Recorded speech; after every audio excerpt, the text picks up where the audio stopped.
Hi, my name is Lorraine Watry and welcome to my studio. I am a watercolor artist and I've worked with watercolor for 26 years now, and I thought I would start a new series of videos where I go over different tips, tricks, and techniques for working with watercolor. And hopefully these short videos will help you in your journey, and if you have a question or a technique that you would like to see, please comment below and I will try to accommodate that in a future video. Today's tip and trick video is actually on location, so I am not in my studio as you can see, and hopefully the wind will not interfere with the mic on my phone very much. I know it is windy up here, so forgive that. Hopefully it will be all right. And this video was requested quite a while ago, and it is to go over plein air or plain air and basically painting on location in the air. So I am going to get set up and then I will show you my equipment. I used to carry other things with me, and you literally could just have a palette, a container for water, some brushes, something to draw with if you need that, and your lap. So you don't necessarily need a backpack with lots of other equipment. But I have come to really like this setup, and so I will show you what I now use. And this is a tripod that I have, and it's adjustable, and you can swivel the head so it will move up and down. And with watercolor, that's really handy because then you can tip your paper if you need to. And then what I ended up purchasing is a setup that has two pieces, and you could just buy one or both. And I will turn this over here. This is the brand, and there's the website, and so you can, come on camera, you can go on their website and look at all of their supplies. I set my paper or my block of paper on, and you can see that it attaches to my tripod. There is a connector piece just down in here, and it clips in, but with two hands it was really hard to do. I needed a couple more to be able to hold my video camera and do that. So now I have the surface that I can set my block on, or my paper, whatever I'm using. And then this piece is a little easier to show you, and it slides over the bars and just sits right there. Now they do have one that is a palette, so you don't have to set something on it. It actually is a palette, and you can just use your paint directly from that. But I already had palettes, and I wanted to have a variety of being able to adjust what I was using or how, and so I decided to go with that option. And like I said, they have other things on the website depending on what kind of paint you use, whether it's acrylic or oil or watercolor. And so then I just set a cup down in that holder. And sorry if the video is a little jumpy here. I'm trying to get used to how I need to point my camera. And let's see, we can set up here. So I had already started painting earlier, and then I remembered that I wanted to do this video. So now you can see I have my block with my painting on there, and over in the background are the mountains that I was drawing and painting. And I have a variety of palettes when I go paint plein air. This is one, it's called a Guerrilla palette, and let's see if I can get it open with minimal issue. Okay, so this palette has a really strong plastic lid. The palette itself is really strong, and it is a nice size because it doesn't take up a lot of room. Now I also have a palette from Mijello, and it has, I believe it's 33 wells in it, so I can bring lots of paint with me. But when I'm wanting to pare down and just bring kind of the minimum colors, then I will use the Guerrilla palette. And the The block of paper that I happen to be using right now is one that I picked up the other day. Turn this around here. This is Legion Stonehenge Aqua Hot Press, and it is 100% cotton and acid-free and all of that, and it's made in the United States. And really you can use anything. I tend to like blocks lately for when I'm painting outside because the paper is attached and it's held down, so it's real easy to keep it from blowing away, and it's basically pre-stretched that way. And let me grab, let's see, down here in my bag I have, I found these real cool foam cushions so that you can set them on some hard surface if you want, or if you are sitting somewhere that's a little less comfortable, like on a log or something like that, you can easily pull one of these out. Let me see if I can get it out of the bag. And it folds, opens out, and so you have a little cushion to sit on, which is real handy. It's very lightweight to have in your bag. That are important to have while you're painting on location, and one of them would be water. So I have a plastic water container that I found online. I just searched for flat water containers and found this one, and it's been a while since I got it. I do not remember the company, but because it's flat, it's real handy to carry around in the bag, and so I can add water to my water container. And then of course sunscreen. I have a hat on. Let me get into this pocket, and this was just a bag that I found that seemed to suit my purposes for what I wanted to carry. So I'll set that aside.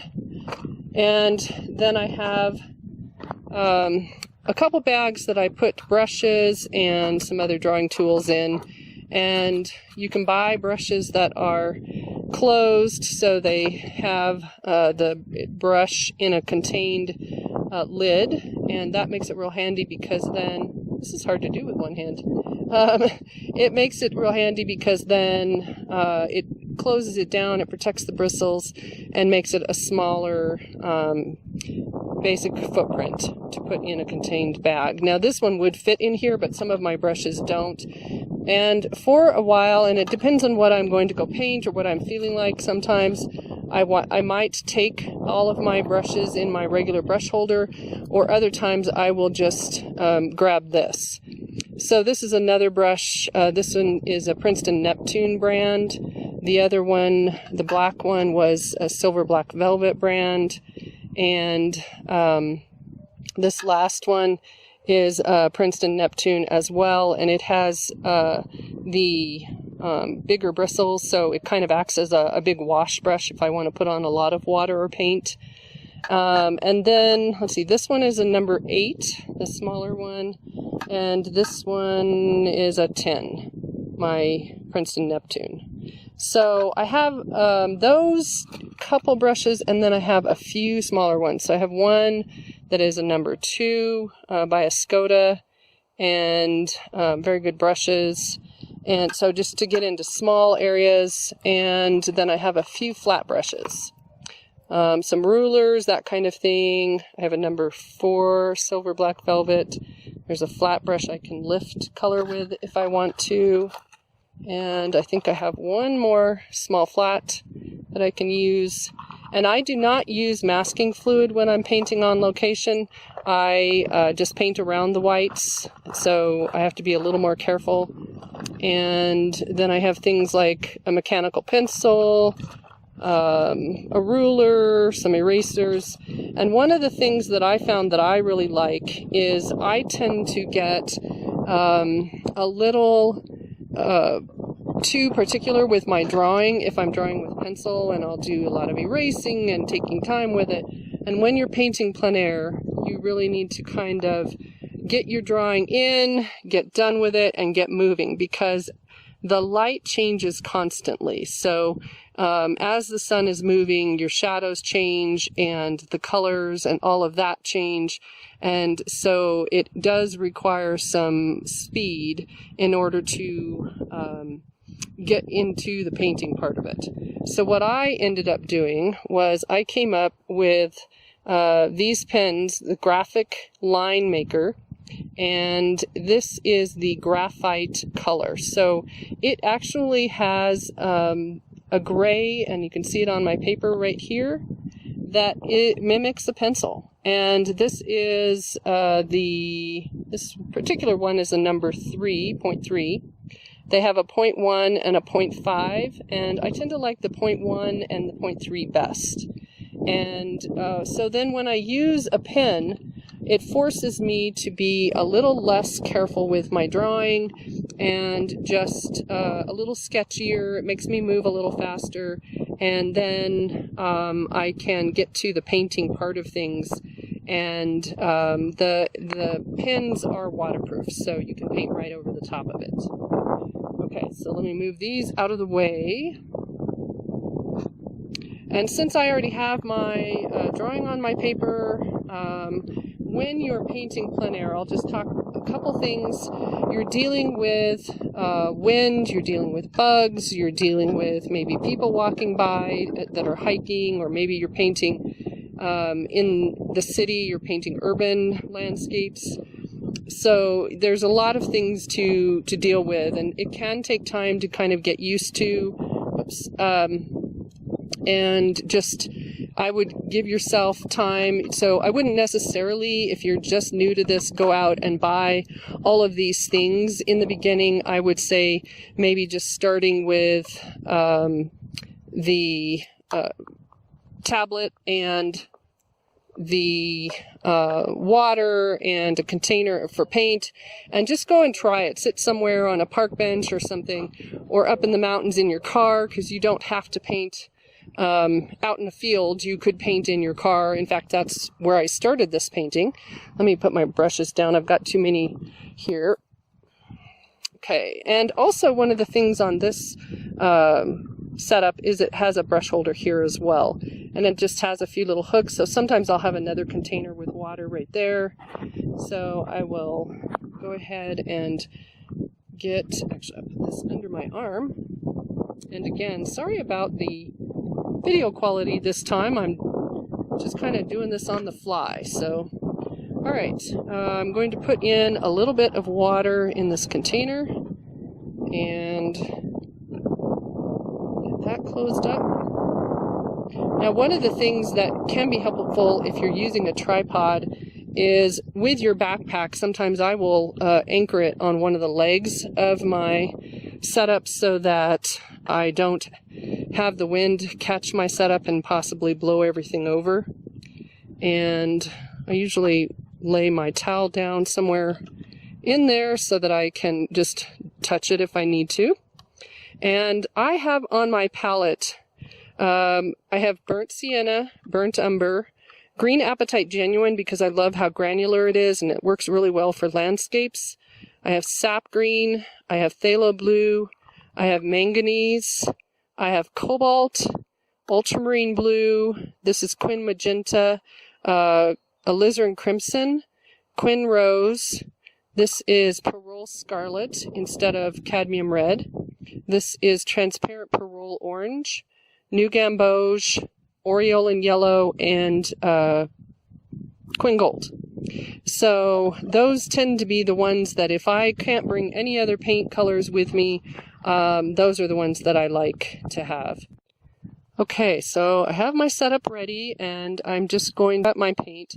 So one of the things to think about is if you can find a spot where you can be in the shade and have your paper shaded, that is really a better way to go than to be out in the full sunlight. It can change the look of the values, and so it can be important to find some shade, and plus it helps keep you out of the sun, and things will dry faster as well. So just be prepared for the wind to blow and things to dry quicker. I do have a post on my website, and if I think it's worthy, it's been a while since I've looked at it, I will try to remember to link it below, and it talks, I think it talks about some of my supplies and why I paint plein air. So if I feel it's worthy, I will go ahead and link that below, or you can go find it on my website.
All right, so I'll just do a little more here because I'm running out of battery, but I wanted you to see my setup and just think about some of the things having to do with plein air.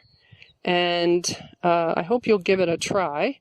And if you have a tip, trick, or technique that you would like to see in watercolor, please leave a comment below, and I will get to that when I can. I will put it on my list. And I hope this inspires you to get outside and give painting on location a try. And I hope you all have a good day.